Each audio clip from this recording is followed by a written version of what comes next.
So if you sometimes struggle falling asleep at night, you just lay in bed for like 30 or 60 or 90 minutes sometimes and just overthink stuff, and you're not sure how to go about it, how to actually stop wasting so much time in bed trying to fall asleep, like myself, then I think this video will be very valuable for you. I was that exact guy, bro. I was constantly thinking about business stuff.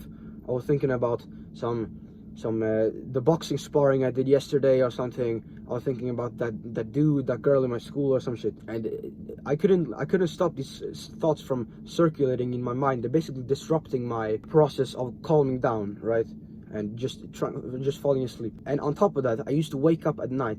For example, I woke up at night to go piss, right? And then I came back, and then basically the same thing happened. Like, I could go to bed at 9 p.m. and not fall asleep until 10 p.m. and then wake up at 2:45 and go piss and lay there until 3:30 or something, just because of internal factors, right? Because I was overthinking a bunch of stuff and I didn't know how to just calm down and fall asleep like quickly. But that's not really the case anymore, because there was one thing in particular that literally helped me a fuck ton with this, right? And it is to read before bed.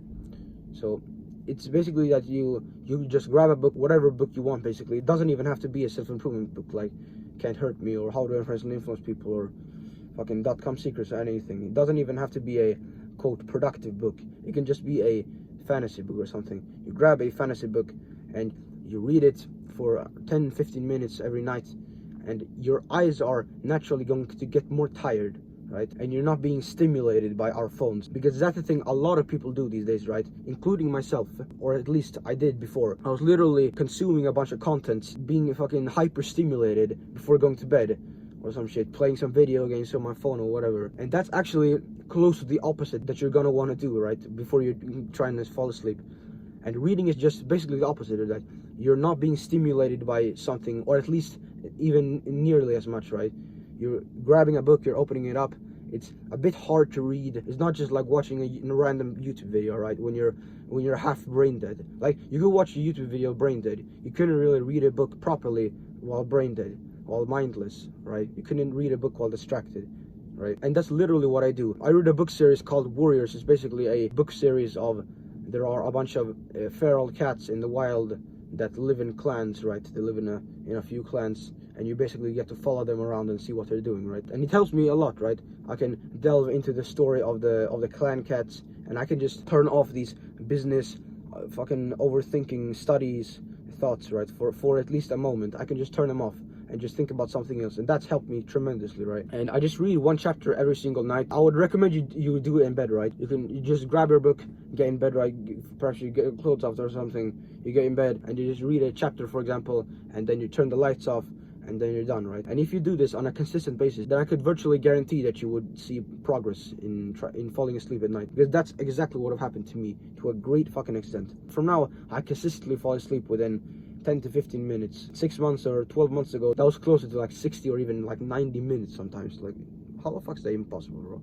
So that's basically what I do. Now, there's another thing you can do that's not really for falling asleep quickly, but it's basically just improving your sleep overall, and it is to not eat food directly before going to bed. And this is a thing that I learned from this guy called Luke Belmore. He's a great guy, actually. And it is that your body only has a certain amount of energy to expend, and it can either expend the energy on repairing your body like it's supposed to during sleep. It's supposed to restore and recharge everything in your body, clean everything up, right? So you're ready for the next cycle of wakefulness when you wake up.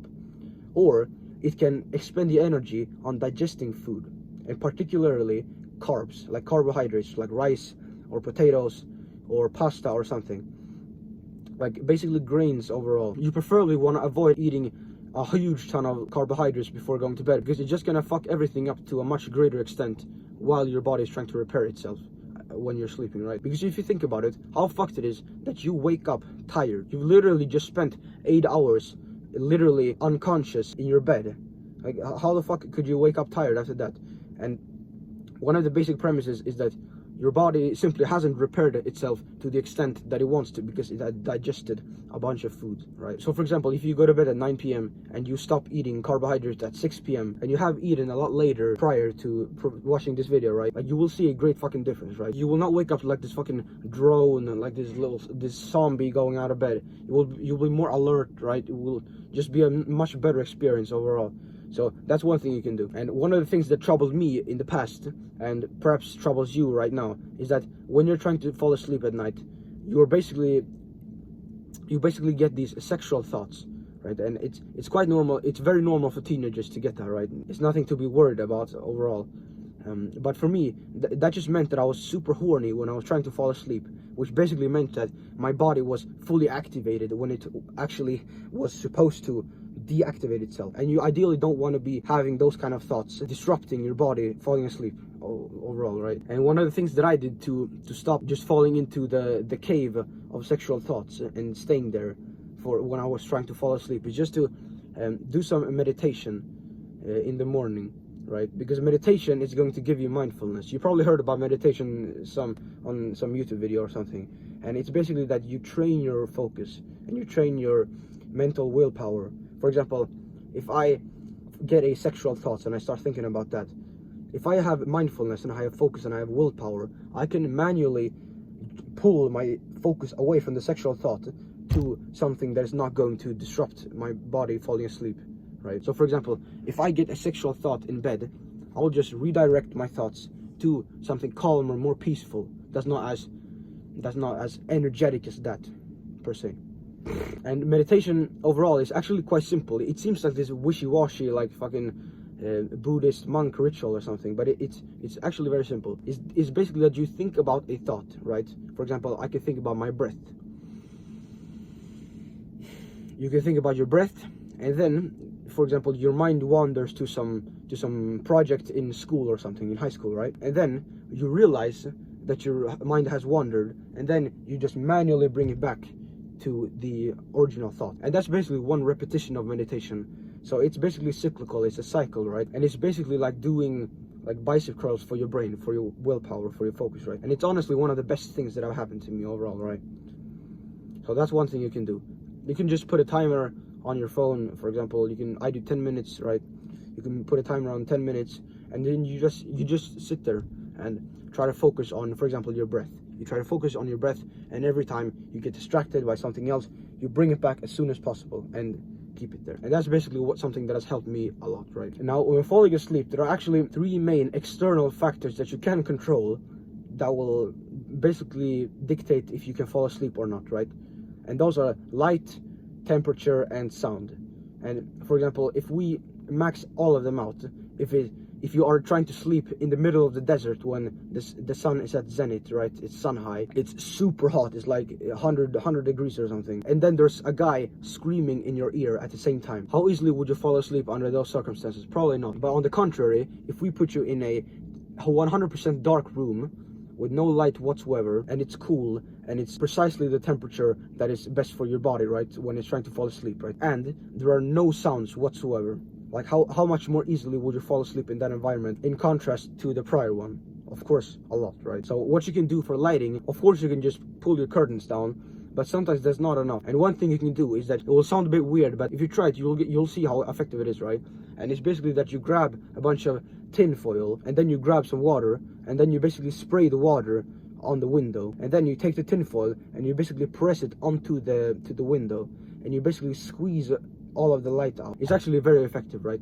Your family members, your parents or your siblings might think you're weird or something, but if I were you, I would do what it takes to get quality sleep, right? And because it's that important, right? So for temperature, a very practical thing you can do is just, for example, let's say 30 minutes before you go into bed. If you go to bed at 9, at 8:30 you go into your room and you basically just open your windows as much as possible and let a bunch of cool air flow into your room, right? So that's one thing you can do, and it's very simple, right? Very practical. Now for sound, this is a bit more of a tricky one. For example, if you live close to a highway and there's a bunch of cars driving basically outside of your room, and for that I would suggest you look into some earplugs or something, because that's not really in your control, at least not right now.